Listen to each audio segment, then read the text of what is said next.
Dans ce bloc opératoire, les chirurgiens les plus confirmés viennent se faire la main. Ils se forment pour répondre en cas d'imprévu, en cas d'erreur médicale.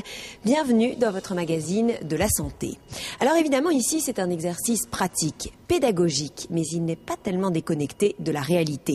En France, 900 erreurs médicales sont recensées chaque jour à l'hôpital. 400 d'entre elles sont évitables. Erreurs opératoires, erreurs de prescription. Cette semaine, nous allons d'abord parler diagnostic. Pour éviter la progression de certains cancers, les chirurgiens ont tendance à opérer tout de suite. Des interventions peut-être un peu trop systématiques. Nous irons ensuite en Éthiopie découvrir la douleur des femmes. Leur accouchement s'est mal passé et elles souffrent de fistules obstétricales. Enfin, pour les adeptes de la chirurgie esthétique, nous découvrirons les ravages de la lipolyse. Cette technique est aujourd'hui interdite en France.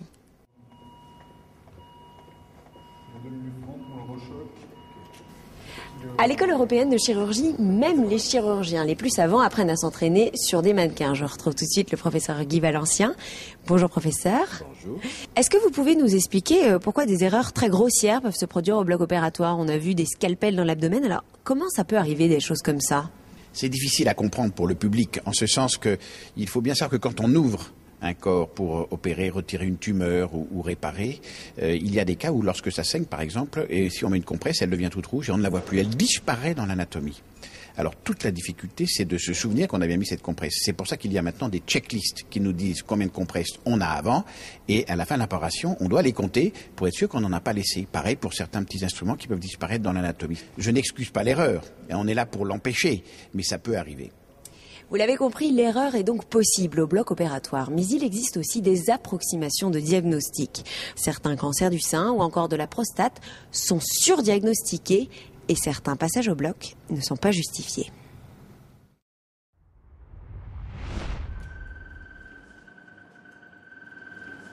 Cette patiente et son cancérologue ont pris une décision difficile, l'ablation partielle du sein. Plusieurs tumeurs cancéreuses détectées, un terrain génétique défavorable, le risque était trop grand, même si le chirurgien reconnaît une part d'incertitude. Est-ce que ça va évoluer gravement vers la mort ou est-ce que finalement il est latent et on a une évolution beaucoup plus lente? En fait, c'est l'analyse des tumeurs retirées, passées au microscope, qui va permettre de statuer sur son agressivité. Y aurait-il alors des tumeurs opérées ou traitées qui ne le méritaient pas? Selon une étude américaine, 15% des cancers du sein sont surdiagnostiqués. Si les mammographies ne les avaient pas repérés, ils auraient sommeillé sans faire parler d'eux. Une fois qu'on sait que la tumeur est là, il est assez difficile de dire je vais vivre avec une tumeur en place et advienne que pourra. Alors c'est particulièrement vrai dans le cancer de la prostate.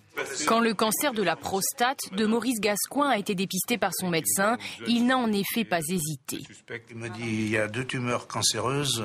J'ai dit bon alors là s'il y a 2 tumeurs cancéreuses, il y en a 2 autres à côté qui vont le devenir. Il faut peut-être faire quelque chose. Il m'a dit on peut attendre. Et je dis non, on n'attend pas. Incontinence, troubles de l'érection, les conséquences de l'opération de la prostate sont parfois importantes. Et sur ce cancer à évolution très lente, le surdiagnostic serait d'environ 60% selon l'étude américaine. Les urologues ne prêchent donc plus l'opération systématique. Il y a une sélection qui doit se faire naturellement pour ne pas opérer des gens qui ne vont pas évoluer ou qui sont trop âgés. Pour le moment, le dépistage organisé du cancer du sein n'est absolument pas remis en cause. Grâce à lui, on meurt moins des tumeurs mammaires. En revanche, le bénéfice d'un dépistage annuel de la prostate n'est pas encore établi. Comme ça, aussi vite, pour moi, c'était une douleur thoracique prise en charge classiquement. Là, c'est vrai que je me suis retrouvé dans... Retour à l'école européenne de chirurgie. Après l'opération vient le temps des critiques. Les chirurgiens ont été filmés et ils peuvent maintenant observer leurs exploits. Et si en France, plus de la moitié des erreurs recensées à l'hôpital se produisent lors d'actes invasifs très simples, comme la pose de sondes ou encore de cathéters. En Afrique, ce sont les accouchements qui multiplient les risques. Beaucoup de femmes souffrent de fistules obstétricales. En Éthiopie, elles se retrouvent isolées du reste de la communauté.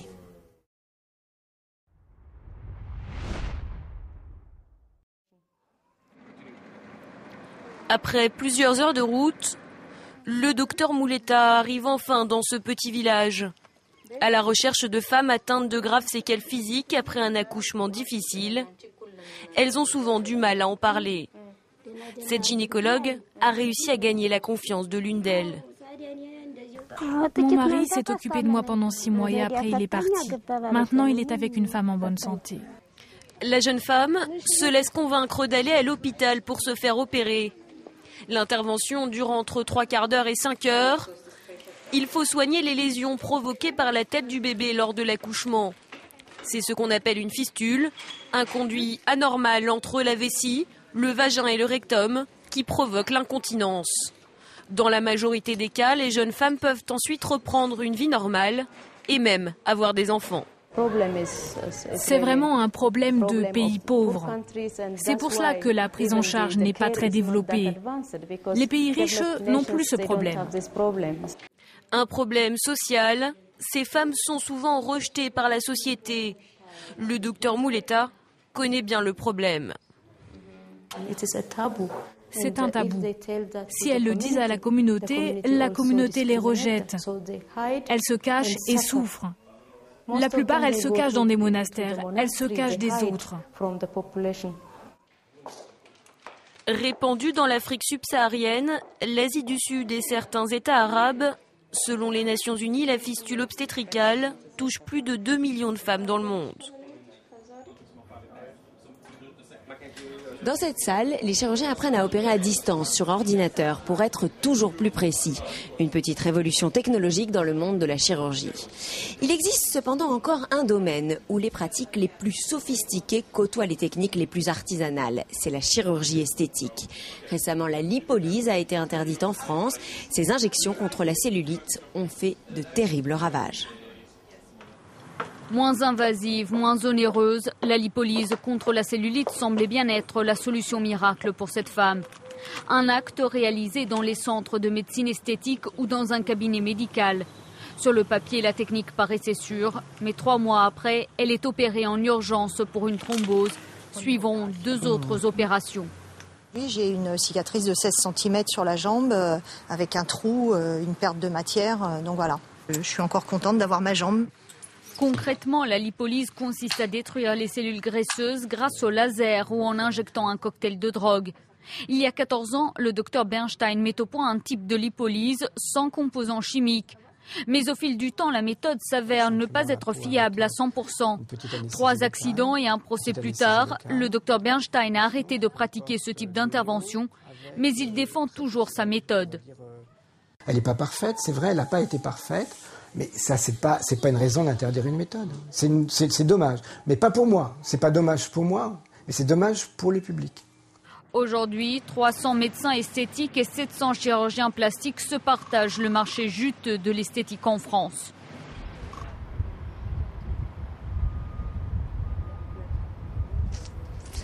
C'est le moment de nous quitter sur les toits de Paris, mais après avoir pointé du doigt certaines erreurs des médecins, il est temps de faire notre mea culpa. Dans notre chronique insolite, nous allons découvrir que les médias, eux aussi, ont de graves impacts sur la santé. Tsunami, explosion, guerre, les mauvaises nouvelles permettent de se préparer, mais lorsqu'elles déferlent au quotidien dans des journaux trop alarmistes, elles ont un impact psychologique et physique non négligeable. Patrick Lemoine est anthropologue, psychiatre, il analyse pour nous les dangers de notre profession. Quand vous nous alertez, parce que vous, les médias, parce qu'il y a une catastrophe possible, vous faites votre boulot parce que vous nous mettez en vigilance. Mais quand vous nous dites que de toute façon c'est foutu, qu'il n'y a rien à faire, quoi qu'on fasse, de toute manière, ce sera la catastrophe, là vous faites plus votre boulot, vous nous rendez désespérés. Et il est bien montré que la désespérance est quelque chose qui rend malade physiquement. Je vous parle de cancer, je vous parle d'infarctus. Pas d'alarmisme donc, mais une vue paisible sur Paris. C'est la fin de cette émission. À la semaine prochaine sur France 24.